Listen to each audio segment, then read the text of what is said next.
Salam dan bahagia. Saya Rianti Mastiru Tahayan, CGP Angkatan 7 dari Kabupaten Simalungun dan dari SDN 097820 Bajambi. Izinkan saya untuk menyampaikan jurnal Dwi Mingguan Modul 31, pengambilan keputusan berbasis nilai-nilai kebajikan sebagai pemimpin. Adapun fasilitator saya sendiri adalah Bu Sudarni SPD, pengajar praktik saya Bu Surharyani SPD, dan saya sendiri CGP Angkatan 7 Rianti Mastiru Tahayan.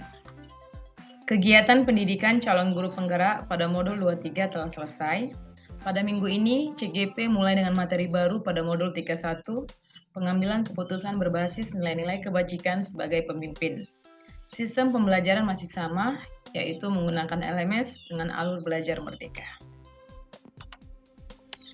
Berikut tahapan alur merdeka, mulai dari diri, eksplorasi konsep, ruang kolaborasi, demonstrasi, kontekstual, elaborasi pemahaman, koneksi antar materi, aksi nyata. Adapun kegiatan calon guru penggerak untuk alur merdeka dimulai dari tanggal 31 Maret sampai 17 April 2023. Yang pertama, mulai dari diri dan eksplorasi konsep mandiri, dimulai pada tanggal 31 Maret 2023. Eksplorasi konsep atau forum diskusi dimulai pada tanggal 31 Maret 2023. Ruang kolaborasi pada tanggal 4 April dan 11 April 2023. Demonstrasi kontekstual di tanggal 12 April 2023. Elaborasi pemahaman di tanggal 14 April 2023.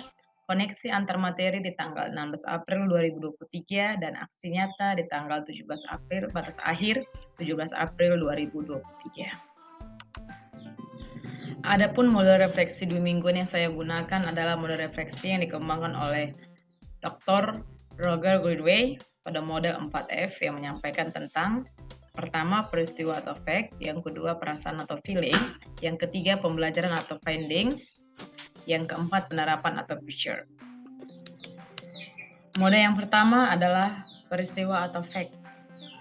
Pengalaman saya mengikuti pembelajaran minggu ini adalah mempelajari materi dalam eksplorasi konsep beserta forum diskusi, serta membuat sebuah kasus pilihan bersama teman CGP lain. Kemudian saya mengidentifikasi kasus tersebut pada cara pengambilan keputusan pemimpin pembelajaran yang bertanggung jawab. Masih di peristiwa, hambatan atau kesulitan selama proses pembelajaran minggu ini adalah dalam memahami tentang apakah hanya kepala sekolah saja yang bisa mengambil sebuah keputusan dari kasus yang dihadapi guru di kelas atau di sekolah. Hal yang saya lakukan dalam mengatasi kesulitan tersebut adalah dengan meminta saran kepada fasilitator agar memberikan pencerahan tentang ketidakpahaman saya. Puji Tuhan sudah mendapat jawaban atas kesulitan saya. Model yang kedua yaitu perasaan atau feeling. Perasaan saya selama proses pembelajaran berlangsung sangat senang, semangat, antusias, dan terbuka dengan segala ilmu tentang cara pengambilan keputusan pemimpin pembelajaran yang baik. Ditambah dengan praktek langsung bersama dengan rekan CGP lain di ruang kolaborasi dalam menganalisis sebuah kasus dan menyelesaikannya dengan 3 prinsip pengambil keputusan, 4 paradigma pengambilan keputusan, 9 langkah pengujian pengambilan keputusan yang berpihak pada murid, kebajikan universal, dan bertanggung jawab. Ditambah lagi, saya merasa tertantang dengan aksi demonstrasi kontekstual, di mana saya mewawancarai 2-3 kepala sekolah sebagai pemimpin dalam pengambilan keputusan yang bertanggung jawab. Jadi, saya kembali dimantapkan dengan menganalisis hasil wawancara tadi dengan 3 prinsip, 4 paradigma, dan 9 langkah pengujian pengambilan keputusan. Model yang ketiga, pembelajaran atau findings. Pembelajaran yang saya dapatkan dari proses pembelajaran kali ini adalah saya paham dan mengetahui perbedaan kasus dilema etika atau bujukan moral dari pembelajaran yang saya peroleh selama diskusi di ruang kolaborasi saat saya mengetahui bahwa dalam menjalankan peran saya sebagai pemimpin pembelajaran saat pengambilan keputusan, saya harus melihat suatu kasus tersebut sebagai dilema etika atau bujukan moral. Pembelajaran berikutnya, saya harus melihat suatu permasalahan bukan dari satu sisi, melainkan dari sisi pemahaman yang lain. dan saya harus melihat kasus tersebut atas nilai-nilai kebajikan universal yang dimiliki. Oleh karena itu, saya perlu melakukan 9 langkah pengambilan dan pengujian keputusan. Nah, model yang keempat adalah penerapan atau picture. Hal yang bisa saya lakukan adalah dengan lebih memandang segala sesuatu, dengan lebih fokus dan jelas saat pengambilan keputusan. Juga harus lebih memperhatikan nilai-nilai kebajikan universal dan harus lebih tepat menyimpulkan fakta-fakta yang ada pada suatu kasus. Perlu adanya seseorang yang mampu mengingatkan saya juga agar saya tidak melakukan kesalahan ketika mengambil sebuah keputusan, itu seperti kepala sekolah, rekan sejawat, ataupun CKP lainnya.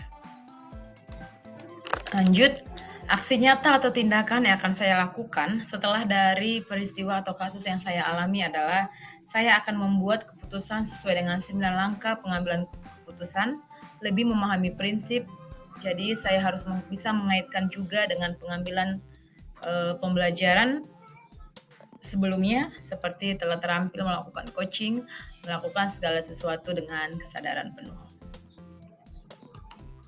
Nah, kedepannya nanti dalam penerapannya melalui kegiatan eksplorasi konsep pengambilan keputusan sebagai pemimpin pembelajaran, saya semakin menyadari bahwa sebagai calon guru penggerak, kita harus mampu mengambil keputusan yang tepat dan bertanggung jawab pada permasalahan yang sedang dihadapi.